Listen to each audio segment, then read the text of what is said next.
Yeah, good evening students. Once again we are in our class. As you know, in our previous lecture we studied about the intersection of subgroups and union of subgroups. We studied in previous lecture that union of subgroups is always a subgroup, and more general form we would say any intersection of subgroups is a subgroup. But in case of union of subgroups, union of two subgroups need not be a subgroup. For that we discuss the example. Okay. Now the question is, under which conditions the union of subgroups can be subgroup? For that we have the following theorem. The theorem is, let H1 and H2 be two subgroups of group G, then H1 union H2 is also a subgroup if and only if H1 is proof of this result. We have to show that H1 is contained in H2 or H2 is contained in H1, right? Then H1 union H2 is a subgroup. If you see this result, what is happening basically? Union of two subgroups is a subgroup if either one subgroup is contained in other subgroup और other is contained in previous subgroup. So इन दोनों में से एक subgroup उसमें content होगा तभी ये पॉसिबल है. This is the statement of the theorem. Okay. So since H1 is contained in H2, then by set theory you know that H1 union H2 is equal to H2. Why? Because H1 is contained in H2. So since H1 is contained in H2, union is equal to H2, and H2 is given to be a subgroup. Since H2 is subgroup, so is this is also a subgroup. Similarly, if H2 is contained in H1, then H1 union H2 is contained in H1, it is equal to H1. And since H1 is subgroup, so this union is also subgroup. This is that part. Now converse. Conversely, what we see here, we do suppose H1 union H2 is a subgroup. Then we have to show that either H1 is contained in H2 or H2 is contained in H1. To prove this, we suppose on the contrary. We suppose that H1 is not contained in H2 and H2 is not contained in H1. When I say H1 is not contained in H2, what it means? It means I can find some elements in H1 which are not contained in H2. Only then H1 is not contained in H2. Similarly, H2 is not contained in H1 means I can find some element in H2 which is not present in H1, right? So it means there exists A1 belongs to H1 such that A does not belong to H2 because of this condition. This is not contained in. It means I can find some element in H1 which is not present in H2. Right? It belongs to H1, it does not belong to H2. It means I can say A belongs to H1 minus H2. Why? Because it belongs to H1, it does not belong to H2. So this is justified. Similarly, I can find some B which belongs to H2 but does not belong to H1 because of this. Right? Similarly, B belongs to H2 minus H1. Right? Now, see here, we have to apply the definition of subgroups here.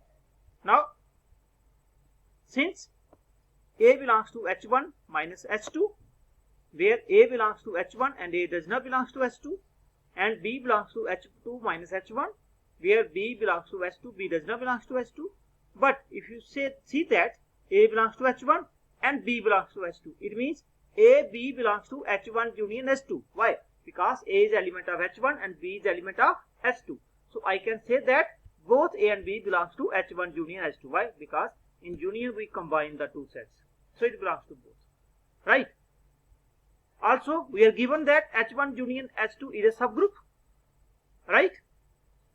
So by closure property, since these two elements belongs to this and this is a group, by closure property holds here, so I can say A composition B belongs to H1 union H2.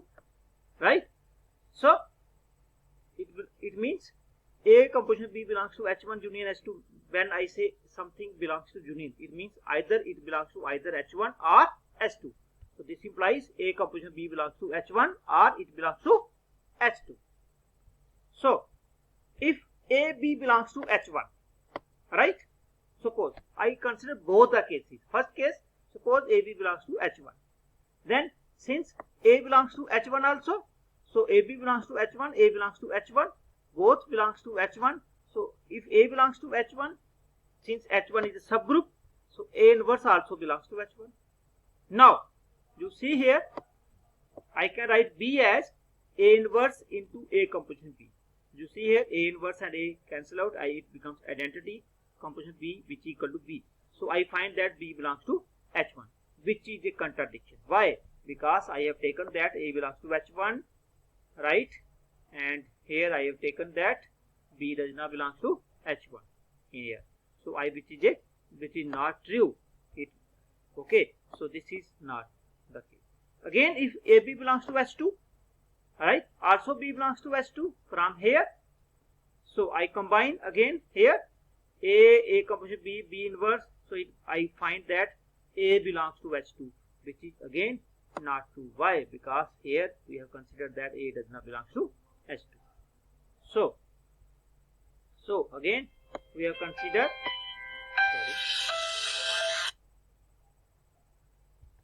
so now see that, so AB belongs to H1, but AB does not belong to H1 union H2. Why? Because we find a contradiction here, right? So this AB belongs, when we say that AB belongs to H1, I get a contradiction. When I say AB belongs to, I get, it means this AB does not belong to H1 union H2. That is, H1 union H2 is not closed under the operation, which is again a contradiction to the fact that H1 union H2 is a group. Since it is a subgroup, means subgroup is also a group, so it must satisfy the closure property. It means our supposition is wrong. What was our supposition? Therefore, by assuming H1 is not containing H2, this was our supposition. It means our supposition was wrong. We arrived at a contradiction which follows the assumption that this is wrong. So it means either H1 is contained in H2 or H2 is contained in H1. So this is the proof of the theorem, right? Next, what is center of a group? This is very important definition from this group theory. Suppose G is any group. When we say center of a group is basically a set of all those elements which commute with every element of the group. Again I say, suppose it is a set of those elements. C belongs to G such that X composition C is equal to Cx for all X belongs to G. See here, for all, this is very important. Means you can see here, this is a C which commute with every X belonging to G. Means it satisfies the commutative property with every element of the G. Such elements which satisfy commutative property with every element of the group, that is element of the center, and set of all such elements is called center of group. So center contain all such elements which commutes with every element of the group, right? So this is a question about the groups. If G is a group, then show that the center is a subgroup under the same binary operation. So since center is a subgroup of G, we have defined it. We have to show that the center is also subgroup of G. Okay, so we take two elements. Let AB belongs to ZG. ZG is the center, notation of the center. Let AB belongs to this. Then by definition of center, it means this A and B commutes with every element of the group. Means XA is equal to AX for all X. XB is equal to BX for all X. Right? Okay. So XB is equal to BX. This implies I imply B inverse on the left side. B inverse composition this. Okay, and then B inverse here. Same I do here. B inverse here, left side and right side. And we can see that B inverse X is equal to X inverse B. What it is? It means if B belongs to center, then B inverse also belongs to center. Why? Because B inverse also satisfying the commutative property with the centers. Right? Thus, again, A B inverse. If A B inverse also belongs to center, by criteria of subgroups, we can say that it is a subgroup. Then A composition B inverse, composition X. Since it by in group we have a associative property, I can write it as B composition X. Since B belongs to center, so this can be written as X composition B. Why? Because we have done here. You can see here we have done it. Okay, so I am using this here. So it becomes A composition. Again, it is equal to X composition B. Again, associative law. We can interchange these brackets. It becomes this. Now you see here.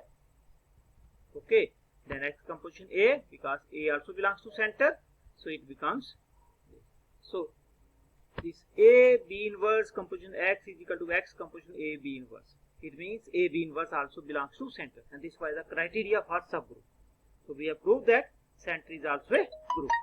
Now we see again the next definition is N of A. It is also called normalizer, or it is also called centralizer of element. Previous definition of group was for whole group or whole group. This is for one element. So normalizer of A is set of all those elements of G which commute this fixed element of A. Means all X belonging to G such that AX is equal to XA. Means I have to choose those elements of the group which follows commutative property, this particular element A. Then in the next theorem we have to show that this is also a subgroup. You can see its definition and center group definition is almost same, but here the element is fixed. So the proof will be almost same, this fixing this element A. So I write XY belongs to NA. It means X and Y commutative follows commutative property with A. Okay, then I can change Y and I can show that Y inverse also follows the commutative property. So Y inverse also belongs to N of A. Then I take XY inverse. Again I interchange the brackets by associative property. Then Y inverse I again change their property because Y inverse also belongs to NA, and I prove that this implies that normalizer is also a subgroup. Okay, so I think this is enough for today's lecture. In case of any doubts, you can message me through Google Classes, our group. Thank you.